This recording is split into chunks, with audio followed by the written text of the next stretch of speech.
Ici, nous allons voir l'échelle de probabilité. Nous allons situer des probabilités à l'aide de mots sur ce qu'on appelle l'échelle.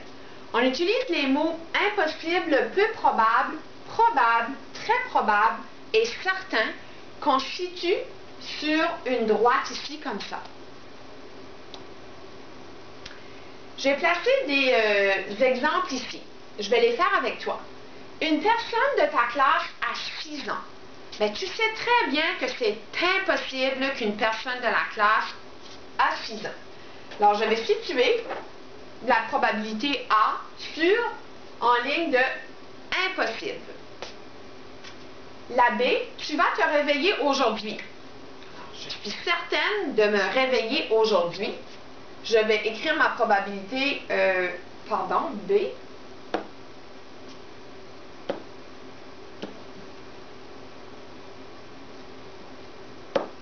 Je vais écrire ma probabilité B ici.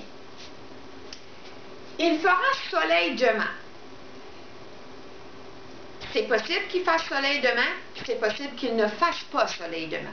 Alors ici, je vais placer ma probabilité sur probable. Il est probable qu'il fera soleil demain.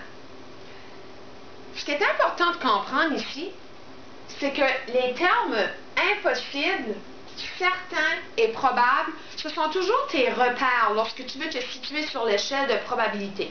Lorsqu'on dit qu'un événement est impossible, ça veut dire qu'il ne va jamais arriver. C'est impossible, il n'y a aucune chance pour que ça se produise.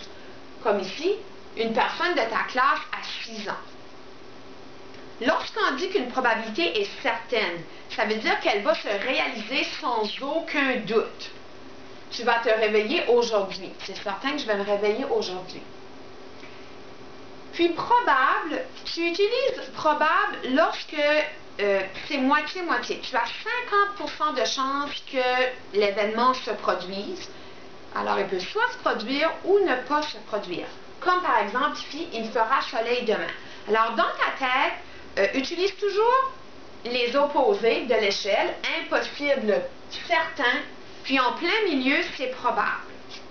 Ça va t'aider à définir les probabilités. Si on poursuit la D, une personne que tu connais va gagner à la loterie. Bon, est-ce que c'est impossible? Non. Ça pourrait arriver qu'une personne que tu connais gagne à la loterie, surtout si c'est moi.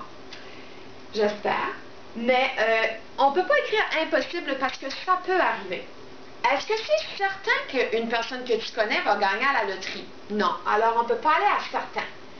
Maintenant, on va aller voir probable.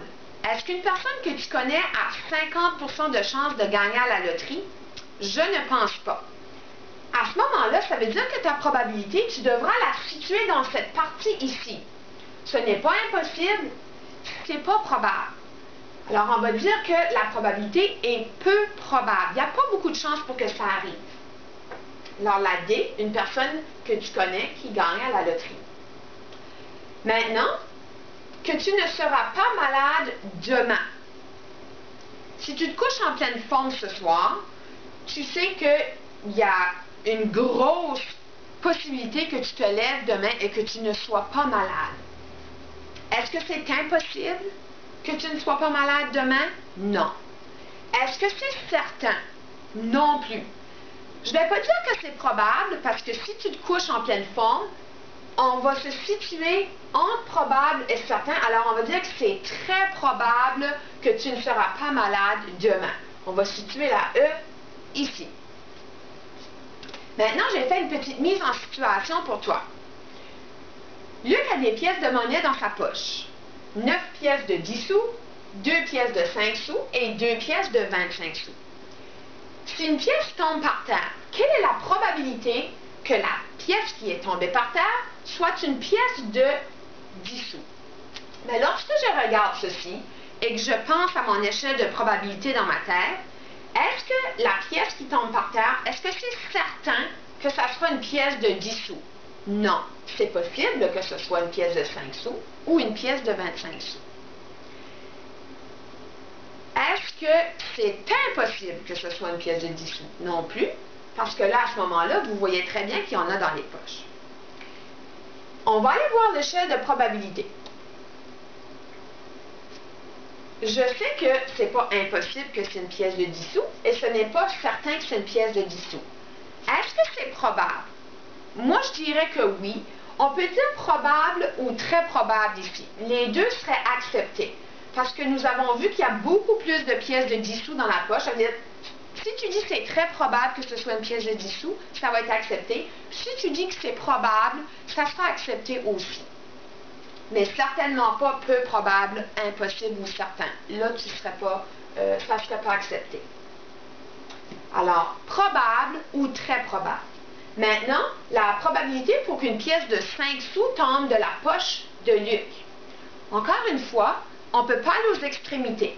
Ce n'est pas impossible parce que Luc a des pièces de 5 sous et ce n'est pas certain non plus. Fait, tu peux écrire que c'est probable ou, j'irais plutôt, parce qu'il n'y a pas beaucoup de pièces de 5 sous, ce n'est pas impossible, ça pourrait être probable, mais tu dois jouer ici. Si tu m'écris probable ou peu probable, je vais accepter les deux. Maintenant, je vais te laisser faire les deux autres. Je veux que tu m'écrives sur une feuille de papier quelle est la probabilité en mots qu'une pièce de 25 sous tombe de la poche de Luc. Et une deuxième, quelle est la probabilité qu'une pièce de 1 $ tombe de la poche de Luc? Et nous allons voir la correction de ceci en salle de classe.